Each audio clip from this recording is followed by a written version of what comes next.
Assalamualaikum warahmatullahi wabarakatuh. Perkenalkan, nama saya Muhammad Hilmi Pauji, nomor NIM 2024 012 0019, mata kuliah Pendidikan Kewarganegaraan, program studi Teknik Elektro. Sebelumnya mohon maaf saya menggunakan bahasa Indonesia karena saya tidak terlalu mahir dalam bahasa Inggris.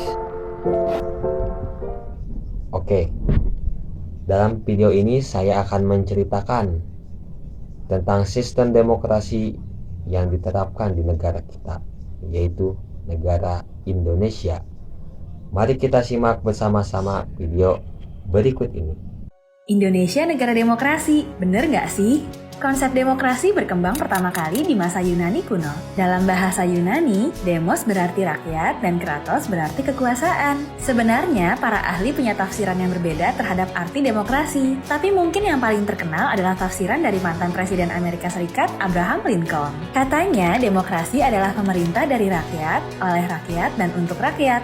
Singkatnya, demokrasi adalah menempatkan rakyat sebagai pemegang kuasa. Seiring berkembangnya zaman, demokrasi mulai diadopsi banyak negara dan terciptalah berbagai macam model demokrasi. Contohnya seperti demokrasi klasik, liberal, hingga parlementer. Nah, kalau di Indonesia sendiri, demokrasi diintegrasikan dengan nilai-nilai Pancasila. Jadi, demokrasi di Indonesia seharusnya melibatkan hal-hal ini. Kalau menurutmu, penerapan demokrasi di Indonesia sudah benar belum ya? Saya menilai ada 3 permasalahan utama demokrasi kita. Yang pertama, money politics. Di sini banyak generasi muda, saya juga mengajak, mari kita sama-sama mengawal pemilu ini agar tidak terjadi eksploitasi politik uang yang berlebih-lebihan. Vote buying, ini bahaya. Karena hanya mereka yang punya uang akhirnya yang bisa menguasai politik dan pada akhirnya mengawaki negara kita. Yang kedua permasalahannya adalah politik identitas, identity politics. Bukan sesuatu yang baru memang, sejak dulu sudah ada. Tetapi kalau dieksploitasi secara berlebih-lebihan, tadi sudah disampaikan oleh Pak Ludwig, politik agama, suku, ras, dan juga identitas lainnya, maka ini berbahaya. Hanya akan menimbulkan perpecahan di antara kita dan sentimen itu akan diteruskan ke generasi selanjutnya, anak cucu kita. Cost-nya terlalu tinggi. Dan yang terakhir, politik fitnah, post-truth politics.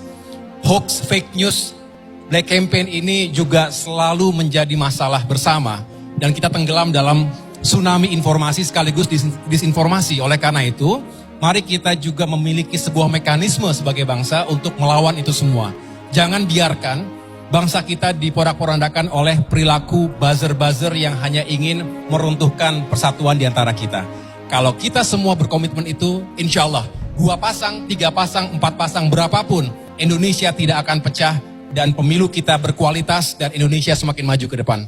Demokrasi itu harusnya menghasilkan harmoni, menghasilkan percaya satu dengan yang lain, menghasilkan kesetaraan. Ya, prinsip pendek kata demokrasi itu harusnya menghasilkan civil sosial, sosial yang matang, ya, betul. Gitu ya.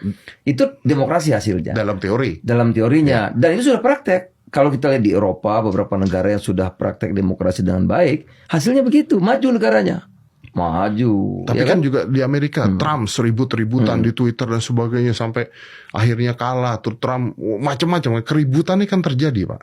Kalau misalnya ini dikatakan supaya rakyat nggak ribut deh. Udah deh, rakyat tenang deh, nggak terjadi keributan di masyarakat, gimana, Pak?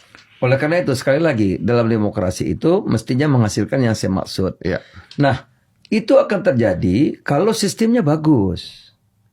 Sistemnya bagus itu kalau dihasilkan undang-undangnya bagus.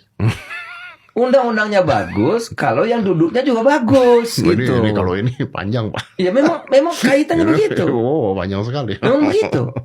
Kalau undang-undangnya saya nggak berani bicara kalau ini. Ya.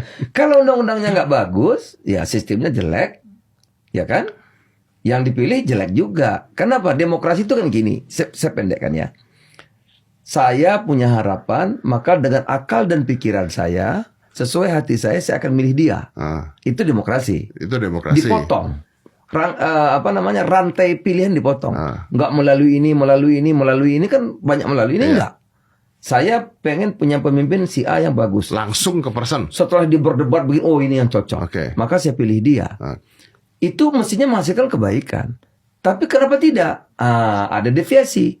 Pasti sistemnya nggak benar, undang-undangnya nggak bagus. Oke. Itulah yang terjadi, kita sebut demokrasinya transaksional.